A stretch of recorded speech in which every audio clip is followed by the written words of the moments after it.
राधे राधे। गणपति बाप्पा मोरिया, मंगल मूर्ति मोरिया। तो देखते देखते भाद्र मासे शुक्ला चतुर्थी तिथि चले एलो, ताई ना? अर्थात गणेश चतुर्थी আমরা পেয়ে গেলাম। তো গণেশ চতুর্থী আমাদের কাছে কেন গুরুত্বপূর্ণ, কেন আমরা গণেশ পূজা করব? সিদ্ধিদাতা গণেশের পূজা করলে আমরা কি ফল লাভ করে থাকি এবং গণেশ প্রভুকে আমরা প্রসন্ন করবার জন্য কি কি ফুল নিবেদন করব, কি কি ফল নিবেদন করব, আর কি কি খাবার গণেশজি ভালোবাসেন, সেই সব কিছু নিয়ে আজকে আমি আপনাদের সঙ্গে একটু আলোচনা করতে চলে এলাম। সবাই আমার এই ভিডিওটি শুরু থেকে শেষ পর্যন্ত দয়া করে যুক্ত থাকবেন। জয় সিদ্ধিদাতা গণেশায় নমঃ। গণেশ চতুর্থী এই ভাদ্র মাসের শুক্লা চতুর্থী তিথিতে, অর্থাৎ এই তিথিকে আমরা গণেশ চতুর্থী বলে থাকি এবং এই দিনে সিদ্ধিদাতা গণেশের আমরা পূজা করে থাকি। সিদ্ধিদাতা গণেশের পূজা আমরা কেন করি? কারণ সিদ্ধিদাতা গণেশ প্রত্যেক পুজোর প্রথমেই পূজনীয়, আর সিদ্ধিদাতা গণেশের নাম করে আমরা যে কোনো কর্ম করলে সেই কর্মে সকল বাধা বিপত্তি তিনিই দূর করে থাকেন।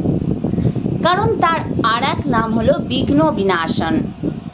তাই বিঘ্ন বিনাশন এই সিদ্ধিদাতা গণেশের পূজা আমরা করলে এবং তাকে স্মরণ করলে আমাদের জীবনে যে কোনো কর্মে, যে কোনো কাজে, যে কোনো স্থানে যা কিছু বাধা বিপত্তি আসে তার সব কিছু তিনি কিন্তু দূর করে দেন। এ কারণেই আমরা সিদ্ধিদাতা গণেশকে স্মরণ করি এবং তার পূজা করে থাকি। যারা কৃষ্ণ ভক্ত তারা কি গণেশ পূজা করে না? অনেকে ভেবে থাকে যে কৃষ্ণ ভক্তরা হয়তো অন্য কোনো দেবদেবীর পূজাই করে না, শুধুমাত্র পরমেশ্বর ভগবানেরই পূজা করে থাকে। হ্যাঁ, এটা ঠিক যে পরমেশ্বর ভগবান শ্রীকৃষ্ণের পূজা করলে সকল দেবদেবীর পূজা অলরেডি হয়ে যায়, কিন্তু সিদ্ধিদাতা গণেশ এবং অন্যান্য সকল দেবদেবীর পূজা করবার সব অধিকার কিন্তু কৃষ্ণ ভক্তেরই রয়েছে। কিন্তু আমরা অন্য মন্ত্রে দীক্ষিত হলে আমরা কৃষ্ণ মন্ত্র উচ্চারণ না করে আমরা কিন্তু কৃষ্ণের সেবা ঠিক করে উঠতে পারবো না। এ কারণেই আমরা যদি কৃষ্ণ মন্ত্রে দীক্ষিত হই তাহলে কিন্তু আমরা ভগবান শ্রীকৃষ্ণের সেবার সাথে সাথে সকল দেবদেবীর সেবা পূজা করবার অধিকার পেয়ে যাই। সকল দেবদেবীর পূজা করলে সকল দেবদেবী সেই পূজাতে সন্তুষ্ট হয়ে থাকেন। যে কৃষ্ণ ভক্ত সে যে দেবদেবীরই পূজা করে তাতেই সেই দেবদেবী কিন্তু তুষ্ট হয়ে যায়। এ কারণে আমাদের সকল দেবদেবীর পূজা করবার ঠিক যেরকম অধিকার রয়েছে, ঠিক সেরকম তাদেরকে প্রসন্ন করবার মতন আমরা কিন্তু ক্ষমতাও রাখতে পারি। তাই শুধুমাত্র সে কথা বলবার জন্য নয়, আমরা কিভাবে সিদ্ধিদাতা গণেশকে তুষ্ট করব এবং কেনই বা তুষ্ট করব সেই সকল আলোচনা নিয়ে এসেছি। তাই সিদ্ধিদাতা গণেশের আমরা পূজা এ কারণেই করব, কারণ আমাদের জীবনে আমরা চলতে ফিরতে অনেক বাধার সম্মুখীন হই। অনেক সময় আমাদের বারবার কর্মক্ষেত্রে অসফলতা চলে আসে, বারবার আমরা বাধাপ্রাপ্ত হয়ে যাই। তাই আমরা যদি সেই মুহূর্তে সিদ্ধিদাতা গণেশকে স্মরণ করি তো সিদ্ধিদাতা গণেশ আমাদের সেই বাধা দূর করে থাকেন। একদম বাবা মহাদেবও ত্রিপুরাসুরকে যখন বধ করেছিলেন তখনও কিন্তু তিনি সিদ্ধিদাতা গণেশকে যখন স্মরণ করেছিলেন সেই মুহূর্তেই তিনি কিন্তু সেই যুদ্ধে বিজয়ী হয়েছিলেন। তার আগে পর্যন্ত কিন্তু কিছুতেই সেই যুদ্ধ শেষ হচ্ছিল না এবং সেই যুদ্ধে বারবার কিন্তু তিনি পরাজিত হয়ে যাচ্ছিলেন। অর্থাৎ সিদ্ধিদাতা গণেশকে তিনি স্মরণ করতে ভুলে গেছিলেন। এরপর যখন বাবা ভোলানাথ শিবশম্ভু যখন সিদ্ধিদাতা গণেশকে স্মরণ করে যুদ্ধে অবতীর্ণ হলেন তখন ত্রিপুরাসুরকে তিনি বধ করতে সক্ষম হলেন। অর্থাৎ যে বাধা বিঘ্ন আসে সেই বাধা বিঘ্ন কিন্তু গণেশজি দূর করে দেন। তো যখন ভগবান শিবশম্ভুই তার নিজ সন্তানকে স্মরণ করে সেই কর্মে সফল হয়েছে, তো আমরা প্রত্যেকেই ছোট ছোট ক্ষুদ্র যে জীব, তো প্রত্যেকেই আমরা কিন্তু যে কোনো কর্মে সফল হতে পারি যদি সিদ্ধিদাতা গণেশকে আমরা স্মরণ করে কোনো কর্ম করি। এবং যে কোনো পুজো করবার শুরুতে আমরা আগে সিদ্ধিদাতা গণেশের পূজা করে থাকি, তাই না? তো এবার আমাদের জেনে নিতে হবে, এই যে ভাদ্র মাসের আমরা শুক্লা চতুর্থী তিথি পাই, এই দিনে আমরা সিদ্ধিদাতা গণেশের পূজা করে থাকি এবং এই দিনে আমরা সিদ্ধিদাতা গণেশকে প্রসন্ন করব কীভাবে, তার প্রিয় কি ফুল কি ফল সেসব তো আমাদের জেনে নিতে হবে। হ্যাঁ, অবশ্যই এই দিনে আমরা সিদ্ধিদাতা গণেশের উদ্দেশ্যে বাড়িতে হোক বা মন্দিরে হোক বা যেখানেই আমরা পূজা করি না কেন তার প্রিয় ফুল ফলগুলি দ্বারা তাকে আমরা প্রসন্ন করার চেষ্টা করতে পারি।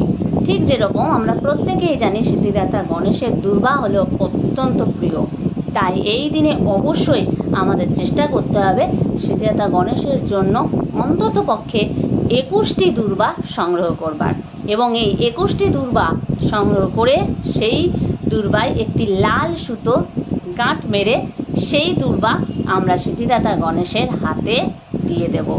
এবং তার সাথে যদি আমরা হাতে নাও দিতে পারি, আমরা মন্দিরে যদি পূজা করতে যাই বা অন্য কোনো স্থানে যদি পূজা করতে যাই, তাহলে আমরা তার উদ্দেশ্যে সেই দুর্বা তাকে অর্পণ করে দেব।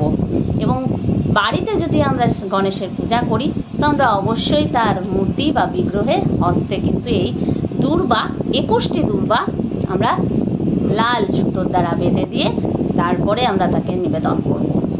এইটা হলো তার সবথেকে প্রিয়, যা দ্বারা আমরা সবথেকে বেশি প্রসন্ন করে থাকি গণেশজিকে, সেটা হচ্ছে দুর্বা।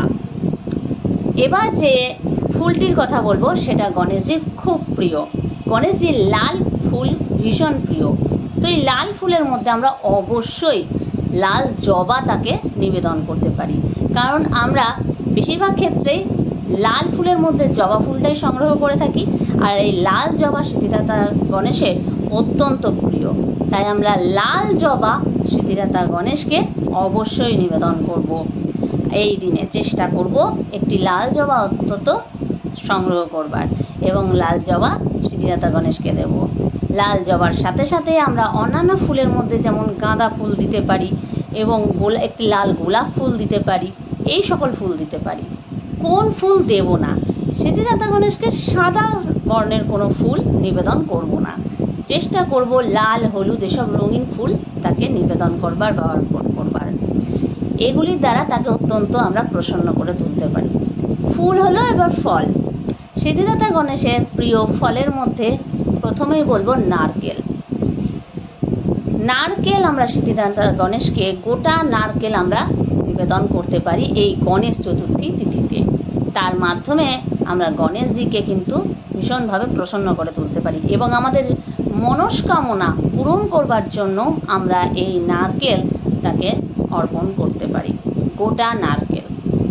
এবং নারকেলের সাথে সাথে যে ফলগুলি আমরা দিতে পারি তা হলো যেমন কলা, পেয়ারা, বেদানা, এগুলিও সিদ্ধিদাতা গণেশের খুব পছন্দের, তাই এই ফলগুলিও আমরা সিদ্ধিদাতা গণেশকে অর্পণ করব, অর্থাৎ তা নৈবেদ্য হিসেবে আমরা তা দিতে পারি। ফুল ফল এবার খাবার। সকলেই জানে যে সিদ্ধিদাতা গণেশ মোদক প্রিয়, তাই তাকে মোদক ও লাড্ডু আমরা নিবেদন করব, যার মাধ্যমে তিনি অত্যন্ত প্রসন্ন হয়ে উঠবেন। এবং সিদ্ধিদাতা গণেশের যদি বাড়িতে পূজা করি তাহলে তার যদি কোনো ধাতুর তৈরি মূর্তি থাকে তা পঞ্চামৃত দ্বারা এই দিনে অভিষেক করতে পারি এবং পঞ্চামৃত অভিষেকের পর তাকে খুব সুন্দর একটি আসন পেতে তাকে লাল আসনের ওপর বসিয়ে তার ঋদ্ধি সিদ্ধির প্রতীক হিসেবে দুদিকে, ডান দিকে ও বাঁ দিকে দুটি সুপরি আমরা রাখতে পারি এবং ঘর স্থাপন করে তার পূজার্চনা করতে পারি। মনে রাখতে হবে সিদ্ধিদাতা গণেশকে আমরা কখনোই দুর্বার সাথে সাথে তুলসী পত্র যেন নিবেদন না করে দিই, কারণ সিদ্ধিদাতা গণেশ কখনোই তুলসী পাতা গ্রহণ করেন না। তাই আমরা দুর্বার দ্বারা তাকে প্রসন্ন করব, কিন্তু যাতে ফুলের সাথে কোনোভাবে তুলসী পাতা তার কাছে না চলে যায় সেই দিকটা আমাদের লক্ষ্য রাখতে হবে। তুলসী পাতা যদি তার কাছে চলে যায় তাহলে কিন্তু তিনি রুষ্ট হয়ে যেতে পারেন। এই দিকটা লক্ষ্য রেখে আমাদের সিদ্ধিদাতা গণেশের পূজার্চনা করা উচিত। সিদ্ধিদাতা গণেশের উদ্দেশ্যে যে গণেশ চতুর্থী আমরা 2024 সালে পালন করব তা হলো 7ই সেপ্টেম্বর বা 7th সেপ্টেম্বর।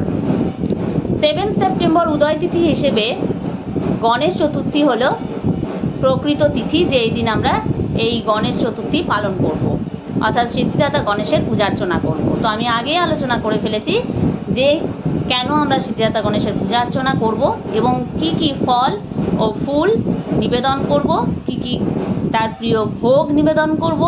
তো সব কিছুর পর আমি এটাই বলতে চাই যে সিদ্ধিদাতা গণেশের যে অষ্টবিনায়ক তাকে নাম দেওয়া হয়েছে তা হলো যে মহারাষ্ট্রে পুনেকে ঘিরে তার তিনি স্বয়ম্ভু, অর্থাৎ ঠিক যেরকম 12 জ্যোতির্লিঙ্গ স্বয়ম্ভু, ঠিক সেই রকম এই মহারাষ্ট্রের পুনেকে ঘিরে যে অষ্ট সিদ্ধিদাতা গণেশের যে মন্দির রয়েছে সেখানে তিনি নিজে স্বয়ং প্রকট হয়েছেন।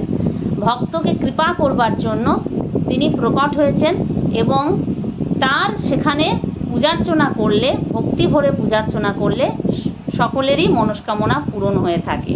তাই সিদ্ধিদাতা গণেশকে আমরা ঠিক যেরকম নারকেল নিবেদন করে থাকি, তার সাথে সাথে একটি আতা ফল এই গণেশ চতুর্থীতে সিদ্ধিদাতা গণেশকে দিতে আমরা একদম ভুলব না।